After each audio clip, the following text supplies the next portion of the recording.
राधे राधे दोस्तों।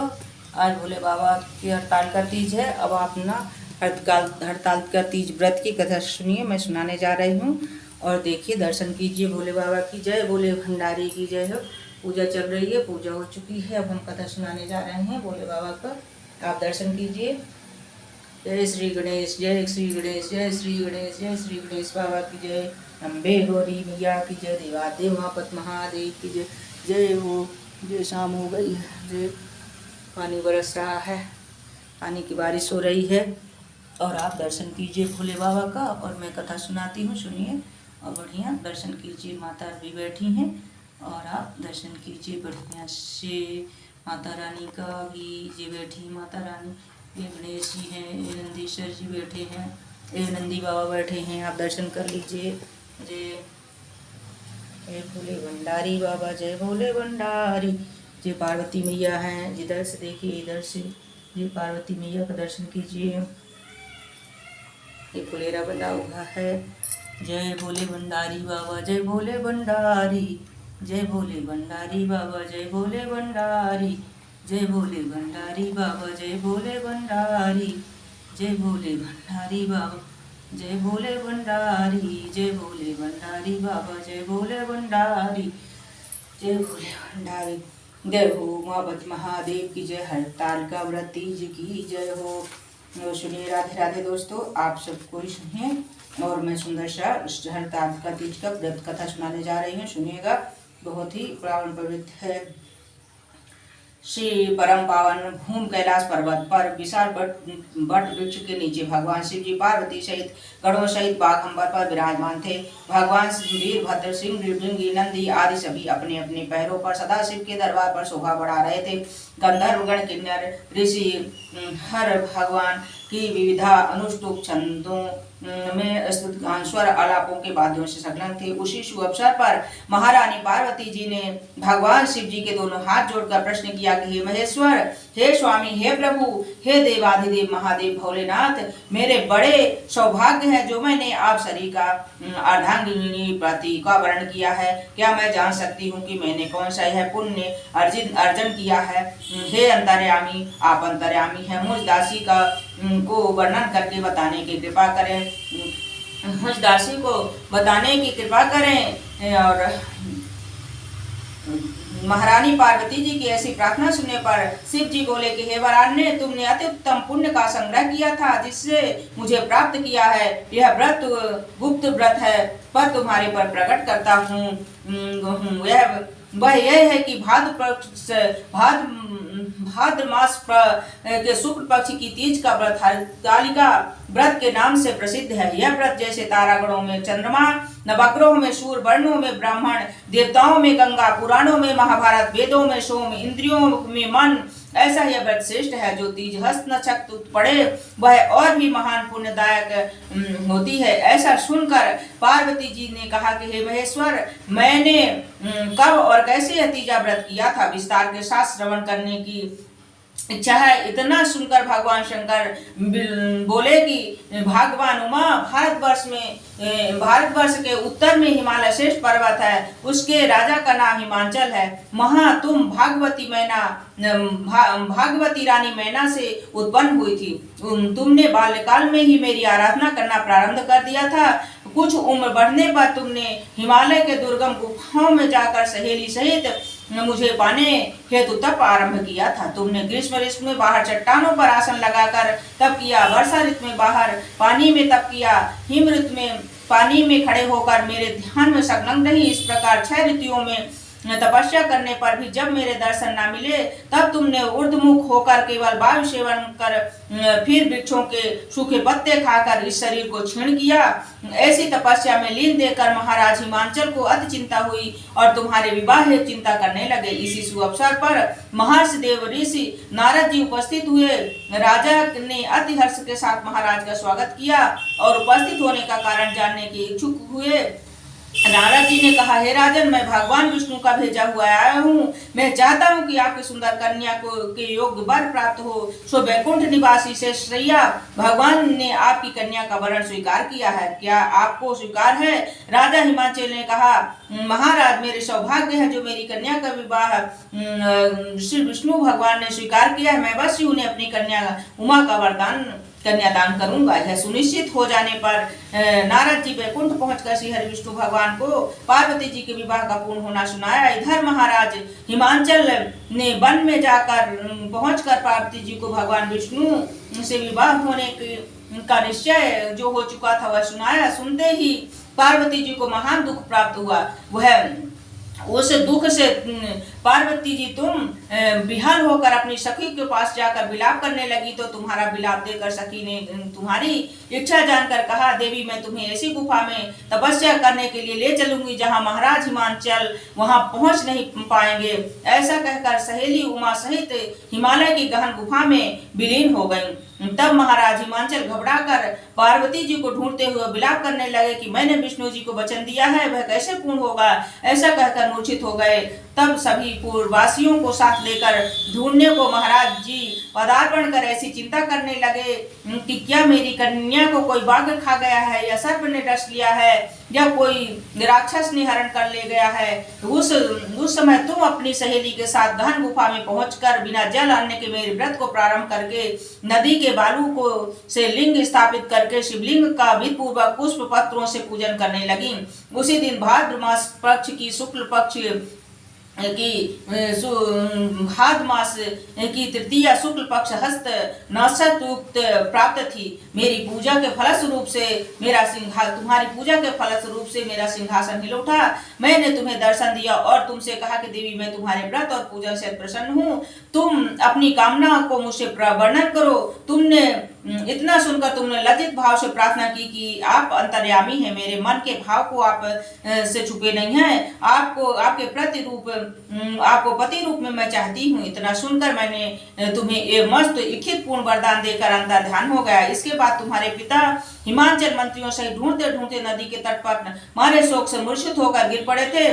उसी समय तुम और सहेलियों के साथ मेरी बालू का जो मूर्ति बनाई थी, पूजन करी थी, उसको विसर्जन होकर नदी के तट पर पहुंची थी। उसी समय तुम्हारे नगर निवासी मंत्रीगण तथा हिमाचल राजा तुम्हारे दर्शन कर प्रसन्नता को प्राप्त हुए और लिपट कर रोने लगे, विलाप करने लगे। बोले, हे उमा, तुम इस भयंकर वन में कैसे चली आई हो? अति भयानक है, जहाँ सिंह बाघ जहरीले भयंकर सर्पों का निवास है, जहाँ पर मनुष्यों का प्राण संकट में हो सकते हैं। इससे हे पुत्री, इस भयंकर वन को त्याग कर अपने गृह को प्रस्थान करो। पिता के ऐसा कहने पर तुमने कहा, पिताजी, मेरा विवाह आपने विष्णु भगवान के साथ स्वीकार कर दिया है करना। इससे मैं इसी वन में रहकर अपने प्राण को विसर्जन करूंगी। ऐसा सुनकर महाराज हिमाचल अति दुखी हुए और बोले कि प्यारी पुत्री, तुम शोक मत करो, मैं तुम्हारा विवाह कदापि भगवान विष्णु से नहीं करूंगा और तुम्हारा अभीष्ट वर जो तुम्हें प्राप्त है उन्हीं सदाशिव के साथ तुम्हारा विवाह अवश्य करूंगा। तुम मेरे साथ चलो और प्रसन्न हो जाओ। और अब सहेली के साथ नगर में तुम प्रसन्नता के साथ अपने माता से मिली। पहुंच कर बहुत प्रसन्नता प्राप्त हुई। कुछ समय बाद शुभ मुहूर्त से तुम्हारा विवाह वेद विधान के साथ महाराज हिमाचल और महारानी मैना ने मेरे साथ करके पुण्य का अर्जन किया है। सौभाग्यशालिनी, जो सहेली ने तुमको आहरण कर हिमालय की गुफा में रखकर मेरा तीज व्रत किया था, उसी से इस व्रत का नाम हरतालिका व्रत पड़ा और यह व्रत सब व्रतों का व्रतराज हुआ। इस प्रकार माता पार्वती ने कहा, प्रभु, आपने मेरे मिलने के सुखद कथा सुनाकर मुझे प्रसन्न तो किया, पर इस व्रत के करने का विधान व फल मुझे नहीं सुनाया, इसलिए कृपा करके मुझे इसके करने की विधि व पृथक पृथक फल भी सुनाइए। इतना सुनकर भगवान शिव ने कहा, प्रिय, इस व्रतराज का संविधान फल सुना रहा हूँ। यह व्रत सौभाग्यशाली नारी व पति चाहने वाली कन्या को करना चाहिए। यह व्रत भाद्रपद के शुक्ल पक्ष की तृतीया के शाम को आरंभ कर तीज का व्रत धारण करे। यह व्रत निराहार, बिना फल आहार और निर्जला होकर करना चाहिए। भगवान शिव जी पार्वती जी की प्रतिमा सुवर्ण की स्थापित करके केले पुष्प आदि के खंभे स्थापित करके रेशमी वस्त्र के चंदोवे तान कर बंधन बाण लगाकर शिव जी की बालू का लिंग स्थापित करके पूजन, वैदिक मंत्र द्वारा स्तुति गान, वाद्य भेरी, शंख मृदंग झांझर आदि से रात्रि जागरण करना चाहिए। और भगवान शिव की पूजन करने के बाद फल फूल पकवान लड्डू पेड़ा मिष्ठान तरह तरह के भोग की सामग्री समर्पण कर फिर ब्राह्मण को दब्बे अन्न वस्त्र पात्र आदि का दान श्रद्धा युक्त देना चाहिए। भगवान शिव को प्रति वस्तु को साध पंचाक्षरी मंत्र से नमः शिवाय कहकर समर्पित करना चाहिए। प्रार्थना समय अपनी कामना इच्छा को भगवान के सामने प्रेषित करें। भगवान शिव जी की लिखी हुई प्रार्थना को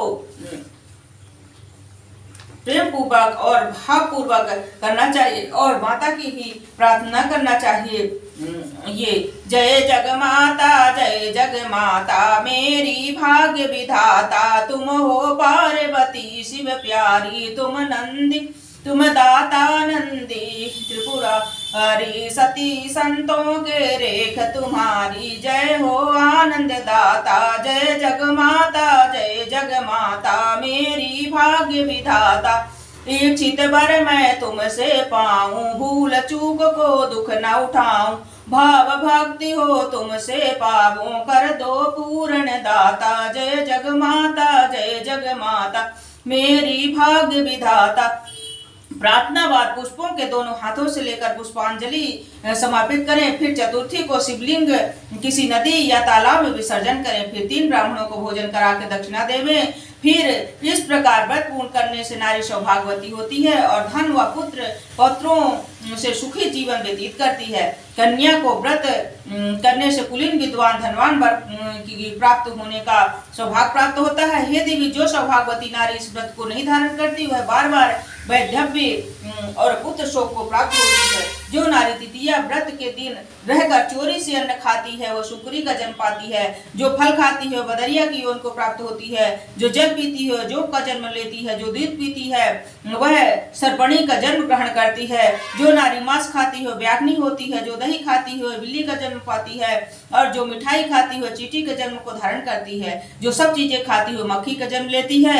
जो उस दिन सोती है वह अजगरनी योनि को प्राप्त होती है। हे उमा, जो इस दिन व्रत को श्रद्धा विधि के साथ धारण करती है मूषा पति प्राप्त करती है। वह दूसरे जन्म में तुम्हारे समान रूपवान होकर इस संसार में उत्तम सुख भोग को प्राप्त होती है। इस व्रत के करने से के बाद नारियां शिव लोकवासी होती हैं। बोलो शंकर भगवान की जय, उमापति महादेव की जय, जगत जननी पार्वती मैया की जय, श्री गणेश भगवान की जय, कार्तिक भगवान की जय, नारद भगवान की जय हो।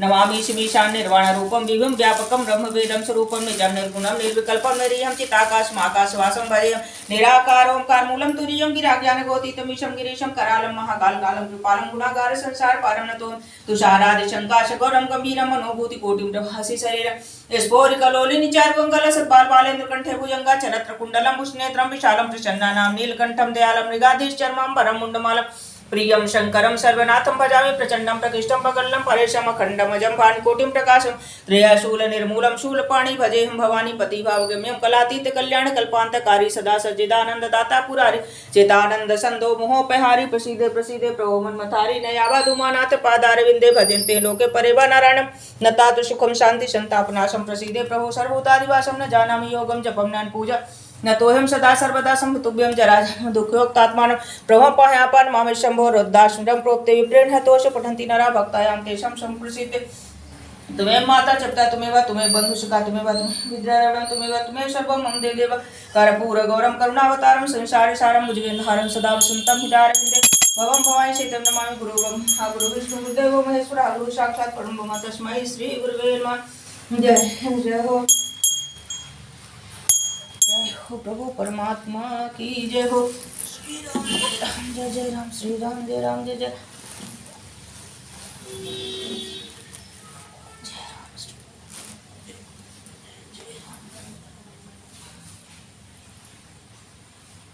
करो बेटा पूजा करो। अरे राम जी उठे नहीं पाएंगे किसी। अरे नीचे नहीं बैठते ना।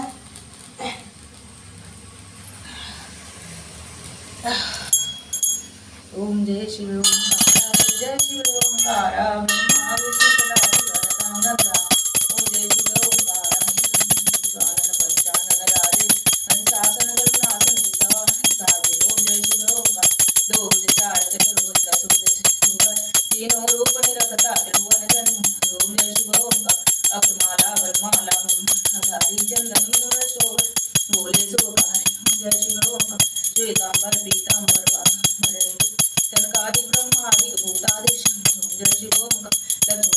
गायत्री पार्वती संगे संगीत बंदे से सोहंगे। ओम जय शिव ओंकार कर में श्रेष्ठ कमंडल सोना जग हरता जग करता जग पालन कर।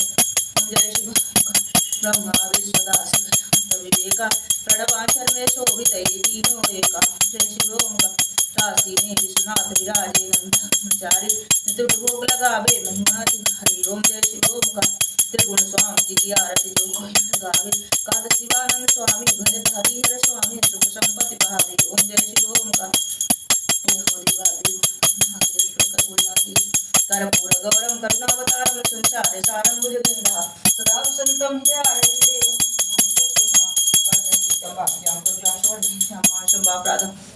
भीतम समेत। जय जय करुणाध श्री महादेव शंभो निरावत वशम मदी पापम पातम प्रवर्ताम वासुदेव सदैव। जय हो देवा देव महादेव भोलेनाथ सर्वदेवी देवताओं की जय हो। उमापति महादेव की जय।